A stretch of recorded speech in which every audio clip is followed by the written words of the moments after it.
All right, so I've got some things that I want to talk about, so I'll just talk about them, and then you can just bounce off of that and react, and then we'll get to the list of ye old gear that we're using these days. All the things. Yeah, it'd be fun.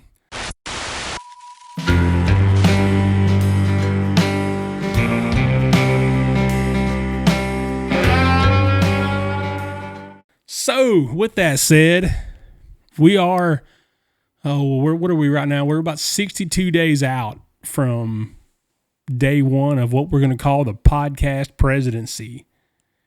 Have you heard Poole use that phrase? No, I haven't. It was a couple of days ago. He was like, yeah, this is the podcast presidency. And that's kind of what inspired this episode, the importance of podcasting and independent media, which is us.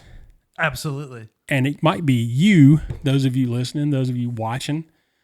But this is where we are in the world, right? It's a whole new world where we're now able to kind of conquer the mainstream media because they are no longer the truth tellers and the all knowers. They don't control everything. Yeah. Now it's kind of on us where independent journalists and media know more about what's going on, whether it's locally, whether it's globally. Like everybody now has a phone in their pocket, so we're able to communicate. And back in the day, it was only select few were knowing what was being said behind closed doors, so it was like they could report on that. Not so true today. We're able to cover everything from a hyper local subject of what's going on here in Rome, Georgia, all the way up to a global scale of the presidential race of Israel. Like we can cover that from here. And have the facts. It's a different world, man. It's wild. It's a different world. And I came to that realization, I guess, during COVID that we're all sitting around at that point with plenty of time to think and create. And I came to the realization that there are no rules.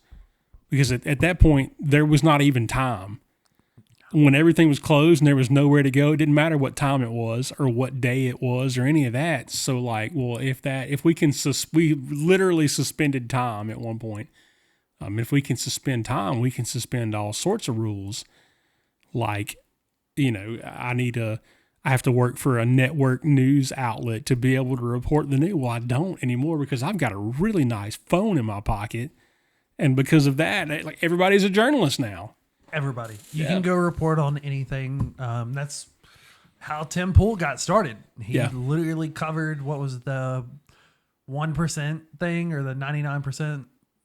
I forget which end it was. I forgot whatever it was in New York. But he started just with his phone. And Tim was on my list of people to mention as far as independent media goes. He's a prime. He worked in essentially mainstream media at one point. Yeah, he was with Disney and Fusion and all those people and Vice. Like he worked for big mainstream ones, but now he runs his own thing. Another big one that comes to mind is Steven Crowder started with a blue screen in his basement. Yeah. And now he's the biggest one in the conservative space, period. Yeah. Well, I mean, you think about starting in a basement. You look at, what was the guy's name? Adam. They call him the Podfather. He was the first one to ever have a podcast. Oh, yeah. He's on MTV way back. And then you had Tom Green, who was literally recording a podcast. Before they called it a podcast, he was doing it in his basement. And those guys were famous and rich, and they had resources and things. But, like, we're not, we're not any of those things. But here we are anyway. Yeah. We're on the YouTubes, the Rumbles, we're all of them worldwide. We were talking about before we came on the show. We were talking about our demographics, and it's insane to look at the map of like how blessed we are to have people listening all the way from like New York to Shanghai to China to Belarus, Russia, all of them. Yeah, like we have listeners all across the globe, all over the world, small as we are. Yeah, so that tells us we have a global reach. Yeah. And we're two rednecks from the Georgia backwoods who definitely should not have that much power, but we do. Right. Well, and to that's what we're doing from the bunker here, we call it, at Rancho de Tango. So imagine what some people could do with some talent, right? You're talking taking over the world, which coincidentally, that's how a president was just elected. Oh, you had man. a guy who was willing to go and talk with people and be honest and be like, okay, I don't want any edits. I don't want any cuts. Just run it and let people see me be me. And let people see me talk about the White House and how cool it was to be there for the first time with Joe Rogan. Like that's a side of people that like the media can't hide, where it's like, he's so bad, but also he was a nerd for the White House. Yeah. He's a whole homie for like. Yeah, he was a fanboy. Yeah. He fanboyed over Abraham Lincoln in the bed. Yeah. Like the size of the bed was just big and it was like this and it's beautiful. Yeah. It's amazing to see that on a media side where before it was just they were covering the bad. And now it's kind of the veil's been shown and it's like, oh, that wasn't all true. Right. So now you have podcasters where one side was willing to talk and the other side was like, I want edits and I want to be able to control everything and I want to be able to say this and you say this and you meet me here, roll the red carpet out, and you can only ask me this list of questions. Yeah. Well, and the Joe Rogan experience, it's crazy. Like the Joe Rogan experience is huge. I don't know if it's the biggest podcast in the world, but it can't be far from it if it's not. But the Joe Rogan experience might have been the difference in the election. I would put it. Yeah, it's there with the JRE and with Elon Musk's purchase of Twitter. Both those were huge major factors. wins Yeah. for free speech and for the ability to just have people have a voice. Yeah. And it's kind of wild because you think back, 2-3 years ago, we had a, what is the person who talks for the president? What are the press secretary? Press secretary. You had a press secretary saying that Spotify should consider censoring people like Joe Rogan because they were talking about these things that they shouldn't be. Like maybe ivermectin works. Maybe these things, maybe COVID wasn't what it was. Right. But now it's all coming out and it's like, oh, censorship was a thing. There was a time where podcasts were on the front edge of that. But they were also on the front edge of maybe going extinct because nobody was speaking up. Well, and so now we get to speak up. Yeah. Well, and that's where Elon's purchase of Twitter and, it became X. That was a big deal because immediately we saw like Matt Taibbi drops the Twitter files and it explained how the FBI like influenced Twitter and other social media outlets to highlight one news story or to cover up another one. And that's all independent journalism. Yeah. Matt Taibbi doesn't work for MSNBC or CNN or Fox or any of these huge, well, some of those are not so huge anymore. But he's independent journalism is what told the story at the end of the day. Right? He was just a dude who was a journalist and they said, here's these files. Do what you will with it. Yeah. Run them out. And he did. Yeah. But that wouldn't have happened under Twitter's previous ownership. No. It just wouldn't have, never did. Well, all those things happened under the previous leadership. Right. And they hid it from the public. So it's like, oh, okay. Well, now we got this new guy who doesn't care and wants everybody to know what's really going on. Well, that's what Elon says. We are the media now, or you are the media now. That's the thing that's happening. And I guess it's trending over on X right now. You are the media. You think about that, and we talked about it a second ago. Everybody's got a phone. You can take a picture, you can take video, you can record your voice, you can go live on the www, whatever. Right. So right from anywhere. Yeah, we are the voice now. We are the media because the whole World Wide Webs is there for us. We get to talk. We get to be the communication now. Well, that's what I watched that episode of Timcast IRL, and they dug up. I didn't realize it was that time of year. They dug up ratings for all these major news networks in and around the election, and how terrible they were. Abysmal ratings. Yeah. For MSNBC, for CNN, Well, for MSNBC is being sold. Yeah. They're being sold. They're for doing nothing. Gutted and wholesale for equipment, basically. Yeah. So, but he's looking at specific numbers though, and we've got videos on YouTube that drew more numbers than some of their primetime programming. Yeah. Over the month of October. Like, we're leading up to the biggest election in American history, and they're pulling 2,400 views on some of their primetime shows. Yeah. In the days leading up to the terrible. election. That's insane. You can't maintain salaries that way. How are you a multi-billion-dollar media corporate and you can't manage? People have figured you out. Yeah. That's what it is. Yeah. You are no longer the media. Yeah. We are. You lose the initiative when you abandon the truth, right? Or any semblance of the truth, when you're just saying things and you're just outlandish, wild stuff, hoping that people will click just to go, well, that's crazy. Let me get on there and see what the rest of the story is. And the rest of the story is insane too. It just doesn't make sense. Just tell the truth. People caught on. It's much easier to tell the truth on those things, and you can kind of grow more from it and people learn. Well, that's the old famous saying is that the truth is stranger than fiction. You know, like, you want a wild story, just look at what's going on and tell the story. You don't have to make things up. No. Because everybody's out there now. We know that we can get the truth. You know, we've got politicians now that'll come out and say, well, I didn't say that. And then immediately the internet does its thing and you see the video of them saying that last year, you know, all over the place. Yeah, I never wore blackface at the Prime Minister of Canada. Right. Really? Right. Here's some pictures. Here's 115 videos of you doing just that. But, you know, we're talking about news and politics and things like that. But the refrigerator kicked on just a second ago, and it reminds me, like, if my refrigerator, there's an issue with the refrigerator at my house, where do I go? Like, first, before I call the refrigerator repairman, where am I going? My phone. Yeah, I'm going to go on YouTube and find out refrigerator, Maytag makes this noise. Like, what do I do? And there's a video about it. And maybe you have the skill to fix it, or maybe you don't. But that's where the information is. Right.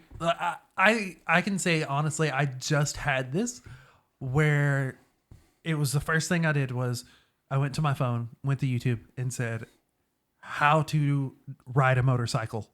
Yeah. And I learned. Yeah. And now, I'm driving one back and forth to work every day. Yeah. And I love it. And I feel great. Yeah. This is where YouTube and all of the interwebs is amazing because you can learn infinite things. Yeah. And it's mind-boggling. It is. The internet's it's a universe that it's ever expanding, and we can see, there'll be information on there tomorrow that hasn't been thought of today or hasn't happened today.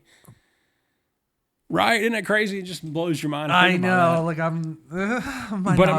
so maybe it's a refrigerator repair video, or maybe it's the weather.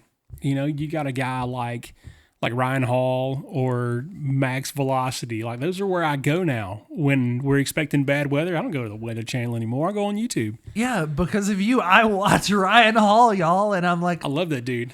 This is the best weather there is. I don't need some meteorologist. I got a guy who tells me Adeline's Weather Watch. Yeah. Phenomenal. Adeline's great. Yeah, we had Adeline on the show. She's our super hyper local one. Yeah. And I know for you, it's like you're like 5-6 houses away from here. So it's like uber hyper to you. So it's like, what's it going to be here? I know she's going to tell me when the wind blows. Yeah, she's predicting the weather from her backyard. We live in the same neighborhood. So that's about as local as it gets. Yeah. But it's cool to have that, the ability to just do that. Like this 14-year-old kid can predict the weather from her backyard. Right. Like, she didn't have to sign on contracts to these big mega corporations and sign her life away and commit to lying all the time, where she can now she's able to tell the truth. Yeah, well, that's the other side of the coin, right? Be honest and be herself. The internet polices itself. If she's on there, or if I'm sitting in this chair and I'm just full of beans, whatever I'm saying is just 100% patently false, you can go in the comments or if I'm on Twitter, you add a community note, right? Or any of these things, you can call me out and people aren't watching me after a while. Like they shut me down because that guy's full of crap. He didn't know what he's talking about. They call you on it. Yeah. Like that's human nature. They're going to call you on your lies and be like, oh yeah, you didn't really do a backflip that day. Yeah. Right. But we've only recently been able to do that with corporate media, with legacy, with mainstream, whatever you want to call it. We've only recently been able to call them out on that. And you kind of realize real quick when they disable comments, disable this. Yeah. And you're like, oh, why are you doing that? What are we hiding here, friend? Yeah. Oh, that's tough, man. But that's reality now. And we can fact check in real time. That's tough. Yes, it is. You know, it's hard to get on and lie every day when people can just fact check you in real time. That's a hard thing to keep up, though. I feel like that would be a harder challenge than just telling the truth, is just lying and living with it. Because it's like, okay, now I have to remember what I said and the other thing and the other thing. And now I got to keep up with like 87 things. And it's like, or I can just remember how it happened. And that's it. Yeah. Yeah. You just tell the truth the first time around and you don't have to lie and remember what your lie was so you can tell another lie to cover up that lie. So here's another avenue. I'm watching a Dana White interview the other day. Dana White's the president of the Ultimate Fighting Championship. And in a way that only Dana White can say it, he says most of the mainstream media doesn't know anything about mixed martial arts and the fight business and fighters and techniques and, you know, the ins and outs. But who does is these independent media people. And he's making a point to develop relationships with independent media personalities and podcasters because they're the experts and they're better at disseminating information than even ESPN, who the Ultimate Fighting Championship can be found on. Yeah, and it comes down to the passion. Like, you have people who are insanely passionate about it. And that's what they want, and they are going to love it and follow it. Yeah. I mean, biggest example, even in the UFC, Joe Rogan, when it first started, he took the first 12, he did 12 shows. 12 shows free. And he was like, I'm in, whatever. So it's wild when like you see people who are passionate about something and they want to accomplish a goal and they're like, hey, let's get this out there. Yeah. I want to show everybody fighting. I want to show everybody these cool things. Like us, we want to be able to connect with an audience and let you guys see some things and talk to you guys. Yeah. We want to tell you the truth, tell you what's going on, and let you hear stories about people and see how that relates to you. Yeah. And so it's wild to see like how quickly the corporate media has flipped and now hates the UFC, speaking on that. Yeah. Because it was like instantly, we hate the UFC and it's not a real sport. You don't know what you're talking about. And these are ESPN hosts and everybody, and they're like, it's not a real sport. It's fake. This is just another WWE scam. Yeah. And it's like, no, you guys were for it up until 3 weeks ago. Until Trump started showing up at UFC events. Yeah. Until Dana White's looking at being on the cabinet and is like, man, we hate this. Right, you got to get rid of this sport and this guy. And they fought it for a long time anyway because it was human cockfighting or whatever. But like, man, gladiator fights, let it go. Yeah, it's not though. There are rules and whatever. But it's Dana White understands. He's got his finger on the pulse there as far as what direction the information is going, and it's not mainstream media. No. So off topic, what would be the craziest freaking thing if he could do it? Is if he could fill a UFC event in the Coliseum. That would be the most. They were working on that when Elon Musk challenged Zuckerberg to a fight, right? And Zuckerberg was like, yeah, let's do it. And then he tried to act like he didn't think Elon was serious. They were going to make it happen in the Coliseum in Rome.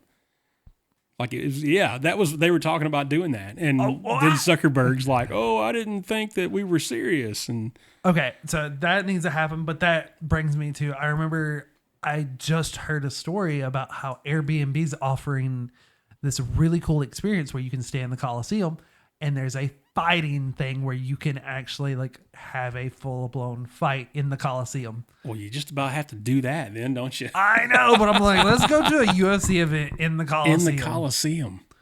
Let's bring gladiator fights back. Burnham Project presents Coliseum gladiator fights. That's a different licensing that we have to get into. That's a little more back toward the mainstream end of things. But that rabbit hole was fun. It just reminded me because we were on the UFC. Yeah. Dana White's not ashamed to tell the truth and be out there, and he's unabashedly himself. And he's like, "This is how it is. The UFC is this." So I mean, it's this insane thing that I love to see, where independence is taking back over. Yeah, it's a huge deal, man. And the coolest thing to me about podcasting is it's not constrained by time, right? We can do this for 4 hours if we want to, or we can do it for 15 minutes, right? And then you can listen to it or watch it, whenever you want. My buddy Patrick drops whatever he's doing. He says when he sees a new Burnham Podcast episode drop, he watches it right then or listens to it right then, which is cool because who knows what time of day that's going to be. We try to do it about the same time and the same day every week, but like whatever he's in the middle of, that's where he's going. Or you can just watch it the next day or the day after that or the day after that because the internet is forever. So that and say we do put down a 4-hour episode, you don't have to dedicate 4 hours of your time to just sit and listen. You can break it up over 6 days if you want to because it's just always going to be there. So that's the cool part for me about it, specifically about podcasting. It's crazy because I really started listening to podcasts and like independent media in 2019, 2020. Yeah. During the COVID times. And it was at work, and I would just turn on a podcast. I would turn on Tim Pool or Steven Crowder or Joe Rogan. Mm-hmm. And that would be my whole work day, and I would just listen and focus in. And it was this insane thing where I was able to kind of like knock out hours and hours of things.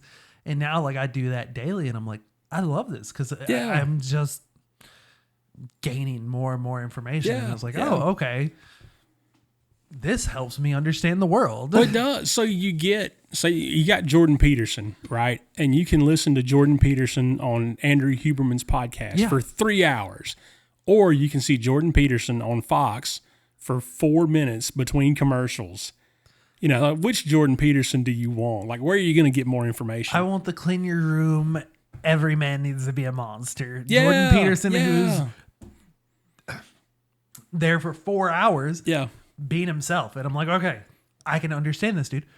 But then like when you get people on Rogan, we keep going to him where it's Neil deGrasse Tyson, and we can explaining the universe. Yeah. Explaining the universe in a way where I don't have to like struggle to read through an astrophysics book, and I'm like, my noggin is you can just hear a guy talk about it. And you learn from it. You learn comedy. So there's this learning curve to it. So you're gaining knowledge, wisdom, and you're learning from other people's mistakes, where you're able to listen to Theo Bond talk about all the terrible things he's done. And he's like, cocaine's a heck of a drug. Right. But you know what?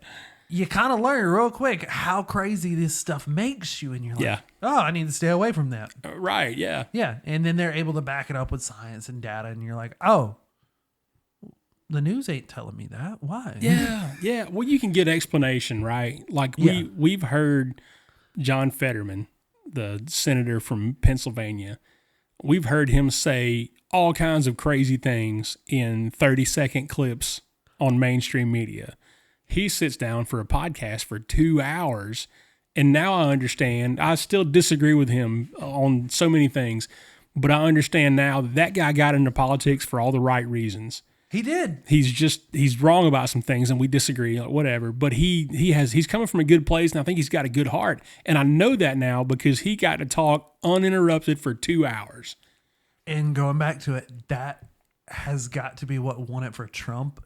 Yeah. But that's what sold a lot of people on RFK. That's what sold me on RFK, because the man believes in what he's saying, and he really was trying to get into it. Well, that, and he goes on Rogan, and he goes on Lex Friedman, and he talks to Jordan Peterson, and he says the same thing in And all it three doesn't conversations. Right. He's not having to go back and cover his tracks and change things. And, well, I didn't say that. And like, no, man, you did. You talked about it for 45 minutes at one point. Right. So, but I didn't know who he was until he's sitting down for these podcasts. And what a huge deal that is. It's like I wouldn't have known who RFK was because he just didn't get into any of my circles, any of the things I'm interested in, except that I'm interested in podcasts. And now he sits down and has these conversations. Oh, I know who he is now. And I know that he's not anti-vax. He just doesn't think the government should be able to mandate vaccines. Like, okay, well, that's the difference, right? But the narrative is he's anti-vax. There's a narrative that says he's anti-vax. Right. He's going to force this. He's going to do that. And it's like, no. He's not going to get rid of that. Yeah. I thought it was funny. They were on Trump's plane the other night eating McDonald's. He's going to get rid of McDonald's and Uncrustables. He didn't want to get rid of McDonald's. He just wants McDonald's to stop selling us poison. Yeah. You know? Yeah. When you look at what's in things, it kind of boggles your mind. And you're like, chemical. Bioengineered beef?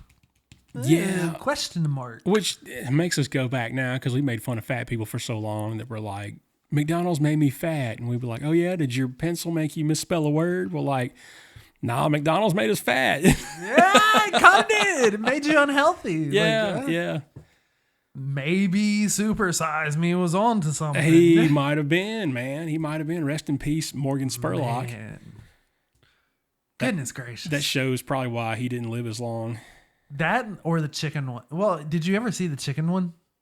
I don't remember. I don't think so. We'll have to go back and watch the chicken one. He did a second one, which was he started a chicken restaurant. Okay. Yeah. But that's a great example, though, of getting the truth out. He was ahead of it, and he was willing to go out there, put his body on the line, literally his health, and go eat McDonald's and kind of prove them wrong. Because at the time, McDonald's was saying, you can eat at breakfast, lunch, and dinner every day, and you'll be fine. So if you haven't seen it, there's a documentary called Super Size Me. A guy named Morgan Spurlock made it. It may have been 20 years ago now. But he ate McDonald's morning, noon, and night every single day for 30 days. Before it all, he had his blood work done and all this stuff, and all his health was all checked out from top to bottom. And by the end, they were like, hey, bro, you got to quit or this is going to kill you. So that was kind of the tale there that, you know, it exposed a lot of things that were wrong about what I guess we'll call it big food. Well, yeah, there was that, and then it was like anytime they asked to supersize it, he would have to do it. Yeah. And so that was kind of the point, was like, yeah, no. Yeah, he's just eating poison. It's just terrible. I remember watching that in like elementary school, and I was like, oh, what is this? But it's funny because McDonald's right after that says they didn't do it, but they got rid of the supersize me thing. Yeah. The supersize is gone. Right. We don't do that anymore. Yeah, that hurt them. That show, the movie kind of, I mean, it shined a light on some bad stuff going on.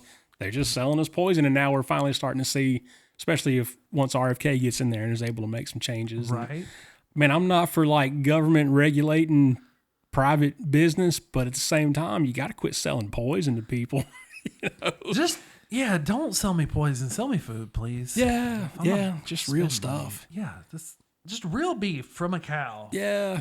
Not a bioengineered one, but it's funny. We talk about McDonald's and like Supersize Me and how that was telling the truth, but then that we can always go back and look at the media narrative of something with McDonald's, which was the lady who burnt herself with coffee. The coffee lady, yeah. And McDonald's had corporate lawyers, and they ran basically a smear campaign across every news station for here to eternity, saying that it was her and she did it and all these things. And come to find out, like, McDonald's was all to blame, and she ended up not making out with like what, 10 grand and barely covered her medical bills. It was nothing. Like, it was bad. The coffee was, I mean, coffee's supposed to be hot or whatever, but apparently she had like 3rd-degree burns. And like 3rd-degree burns on her legs, and like they barely covered her medical bills, but yet the media ran it as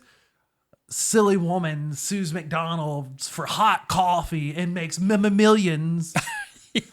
No, she did not. Yeah. In fact, she suffered more from it. Yeah. So now you get a cup of coffee from McDonald's and it says caution hot. Like Yeah. that's where that came from. That Yeah. wasn't on there before, but It's a Darwin Award. yeah. Come on, man. Yeah. But yeah.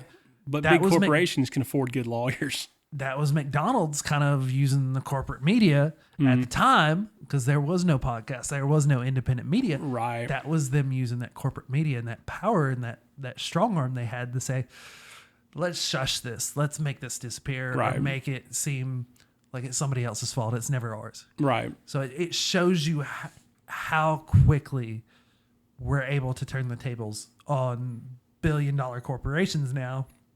As me and you sit here, we can tell the truth, and Yeah. people are going to know it. Yeah. And then those people are going to tell more people, and then the truth's out. Yeah. Yeah, if we say something untrue in this episode, please comment wherever you watch or listen. Let us know. Yeah. On the Call us out. socials, wherever. Yeah, hit us up. I'm for it. If I say something wrong, let me know. Yeah, I'm all for the learning curve. But we're not. This is all true. But man, this thing is not, I don't want to say it's not hard. It is hard. It's not difficult to sit and record a podcast. Like, it just isn't. It's not, but I think the effort is in the passion for it. And that's something we talk about all the time. And we were talking about earlier is you got to have a passion. Mm-hmm. You don't get 4 episodes in and spend bukus of money. And you're like, Man. I hate this now. I don't want to do this. Like, you got to be passionate about it. Yeah. And that's like one of the rules to podcasting. So let's talk about that a little bit. My buddy, I won't name him, bless his heart, was going to start a podcast. He buys, I don't know, maybe $3,000 worth of gear. And now he's got $150 or so in each of the episodes that he recorded, and hasn't recorded one in over a year. He got 15 episodes done and was like, yeah, I don't want to do this anymore. And then he's listing his gear for sale. He can't sell his gear because nobody wants to pay that much for that gear. No. So that said, that's not how you start your podcast. You don't buy the top of the line gear first. When I started Burnham Podcast, if you go all the way back and listen to episode 2, it was on some $14 Amazon USB plug and play mics that I plugged into my Chromebook. And that was the first, I don't know, at least 80 episodes. And then I got a little bit nicer microphones that were USB plug and play from Amazon. I paid $40 for those as opposed to the 14 or whatever. And I got to find them, Tango. There are 4 or 5 episodes out there, video, that I did on the webcam on the Chromebook. I remember one of those. Yeah. Yeah, there might be 5 of them total. Because we tried to do it like 4 times, and we talk about it in those, like episode 5, 6, 7, whatever it was. We were like, hey, I think we're going to try a video next time, and we couldn't get it to work and whatever. But they're out there somewhere. I got to get them and get them uploaded to the Burnham Project, the secret, YouTubes, the secret files, the lost episodes. Yeah, I mean they're still out there. You can go listen to them, but the videos and wherever it's at. But it really is that easy to start. I mean, for that matter, if these phones we talk about, you can start for almost $0. Everybody has a cell phone. Most people do. You can set that up and just hit a voice recording. And there you go. Most phones nowadays, everybody's got an iPhone 14, 15, something. I got a Google Pixel. So I know like most of them you can hit the record button and then you can kind of edit within that record feature. Yeah, but who edits anyway, right? Editing's And for you can suckers. just release it right there. Yeah. There's amazing free ways to get this out. DistroKid, Substack, YouTube, Substack, Rumble. Spotify for podcasters. There's Rumble, YouTube, any of these places. You from the amount of time it takes to log in to the press the green button, that's how long it takes you to start a podcast. Yeah, that's it. And you can buy equipment and do whatever. That's one thing. But if you just want bare bones, like right now, start a podcast in 10 minutes, that's the way to do it. Tack onto that. I would even consider this like any kind of media. Yeah. If you want to start making videos, you want to start doing photography, you want to start making music, you can start off your phone. Yeah. That's the best way to start right there. Yeah. Off your phone. You get a real gauge real quick of how passionate you're going to be about this. And then you can say, okay, let's invest. Let's get that $15 microphone. Right. Let's get that $30 microphone. Okay, we're doing better. Right. Let's bump up and get this camera now. So that's, if I had it all to do over again, that's what I would have done. I think I would have recorded 5 episodes up front, all of them on my phone, and I would have released them all at one time, as opposed to like I just put out 1 episode at a time here and there. I think you get 5 in the can and then you drop them all at once. But I think I would have done 15 or 20 episodes with my phone before I bought any gear. Right. But at the same, I don't know, maybe I was a little different. I put off podcasting for 2 years before I had the idea. I was like, I need to start a podcast. And 2 years later, it was still there. And I was like, okay, I'll do it now. So I bought some gear. It wasn't much. I didn't buy the Chromebook just for that. I just had to buy the microphone. So that wasn't a huge deal. But I think if I just had to whim one day, like I'm going to start a podcast, like I wouldn't buy any gear immediately. But you kind of take your own advice on that, and you're like, okay, I started with the $15 microphone. Yeah. And you already kind of had the passion and knew what you were getting into. Right. And you knew you wanted to at least get it. But your returns were either I keep on going or I lose $15. Okay, I lose a Starbucks coffee for a day, whatever. Yeah, yeah. So, yeah, you did it 100% correct. Yeah. I mean, it's not like I don't regret it. I just, if I was going to start a podcast now and I didn't have anything, right, that would probably be how I'd do it. Yeah. But it is what it is. Don't buy $6,000 worth of equipment, and if you have 0 episodes, because the hard part of this for me, and tell me if you think differently, the hard part is getting people together.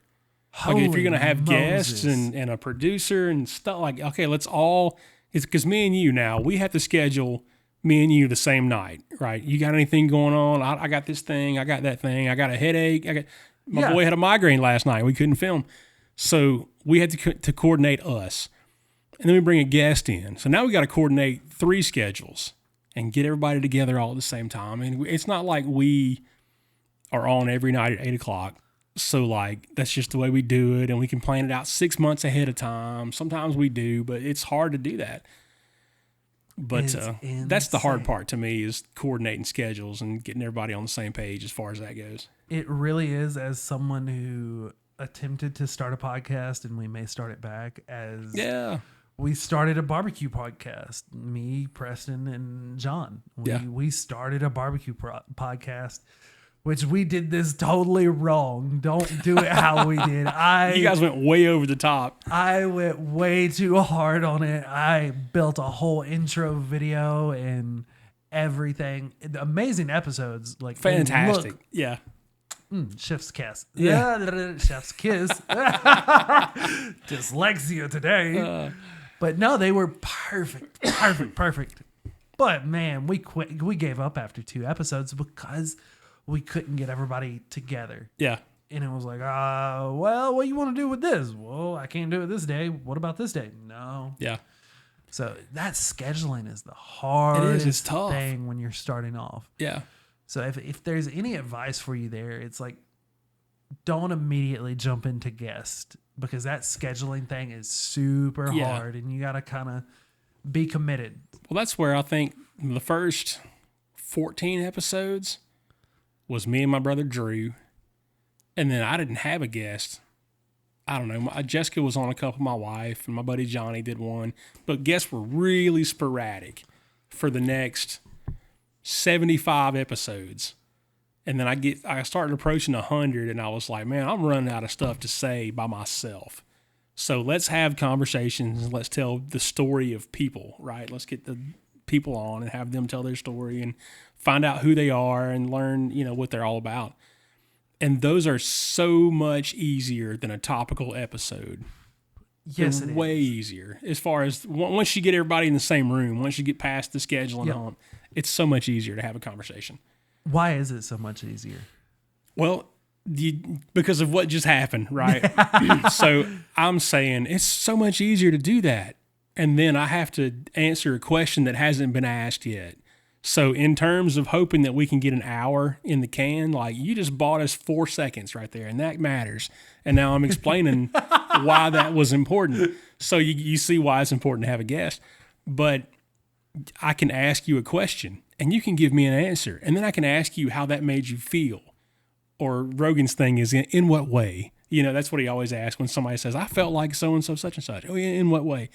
So you're explaining, you're asking a question, you're getting an answer, and you're asking questions about the answer, and then you're explaining your answer back to the person who asked the initial question. So it's just back and forth as opposed to me just monologuing with nothing to erase the echo. I love that phrase. But that's why it's so that and the other side is if I'm going to do an episode by myself, it's obviously not a conversation. I've just got to know what I'm talking about, which means I've had to do a bunch of research.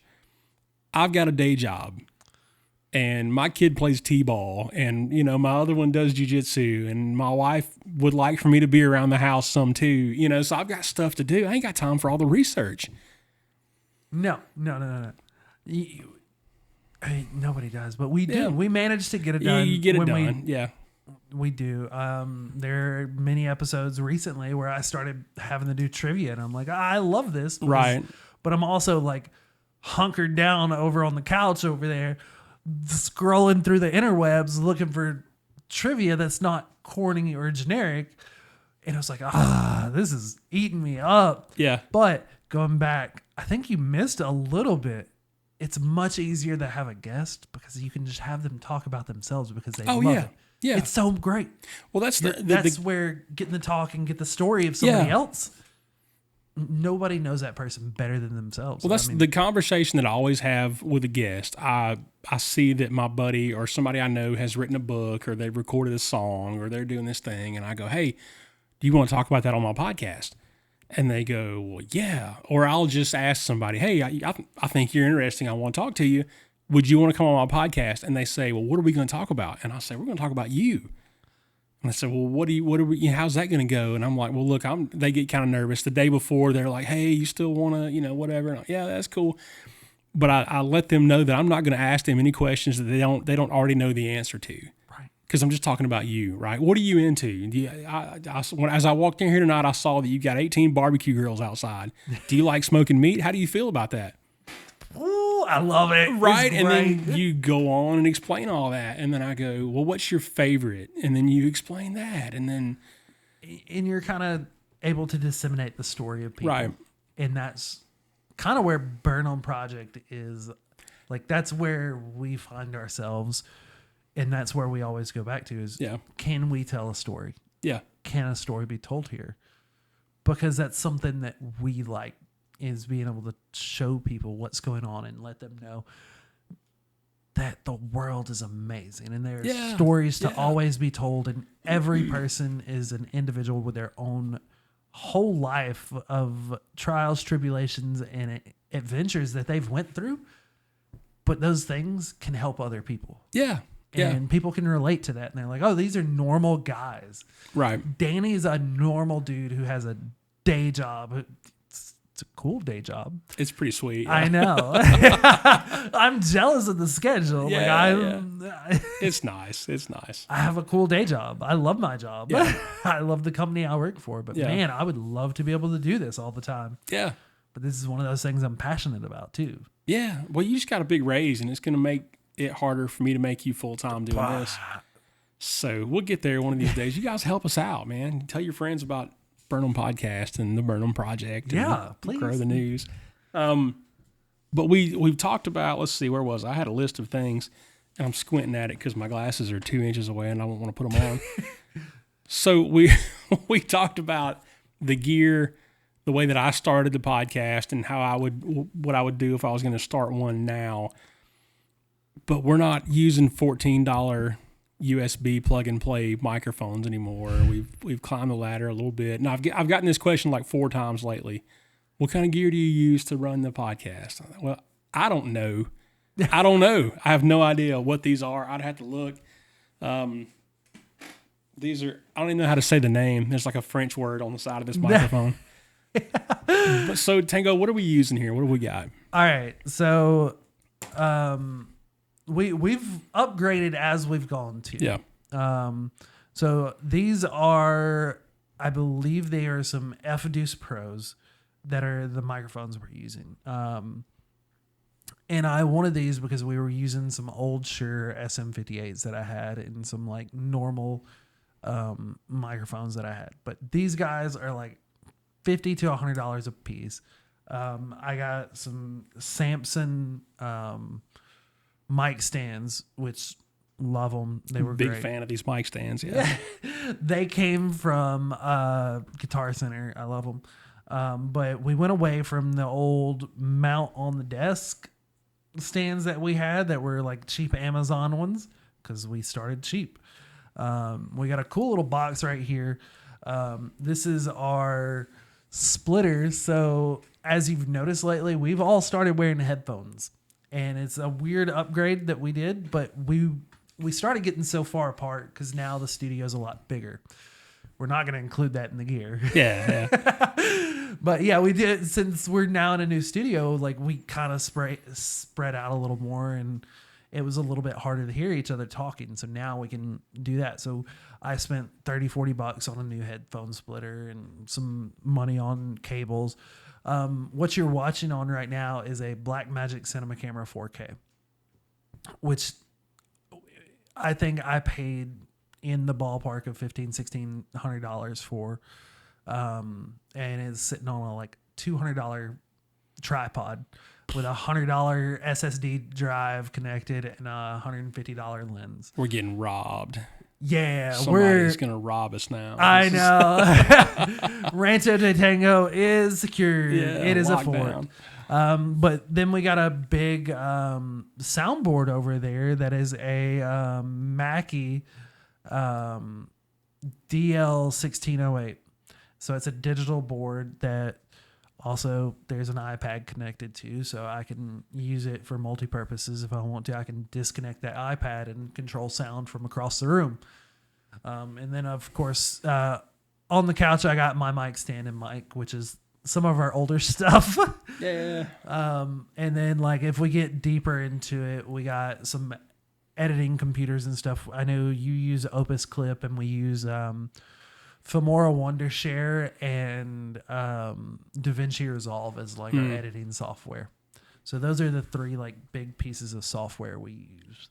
I use Adobe, one of the Adobes, Adobe Express for our thumbnails. There you go. And then that's So, like, can we link all this stuff in the show notes? Because yeah. just I can send me a list or whatever. And yeah, let me do a hunt for them. Okay. A couple of places are out of business, but yeah, if you want to clone us, go for it. yeah, I love it. absolutely. Now, I've always said, even when I was a pastor, I would say, if I'm doing something you think you like, steal it, run with it. There's no such thing as stealing a Absolutely. sermon. It's the And internet. I don't want to. We're not competing with you guys. I'm encouraging you to start doing this. If you've got something to say, do it.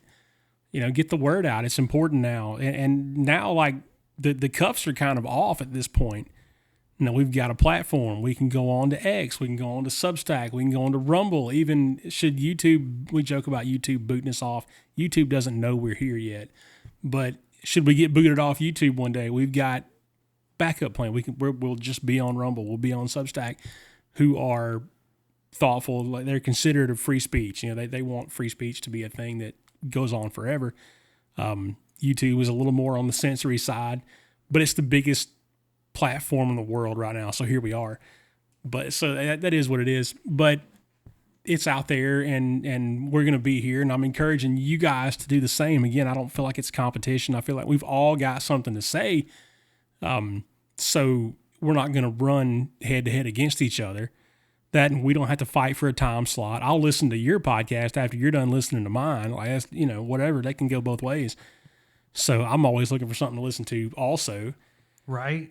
Yeah. I need stuff to listen to every day. So Yeah. please link your podcast down below. Yeah, for sure, man. Let us know. We'll pub everybody. Yeah. Not everybody, but if we think you're cool, we will. Yeah. If you got a podcast, link it, man. Put it in the comments wherever you're listening to this, on the socials, the Burnham Project.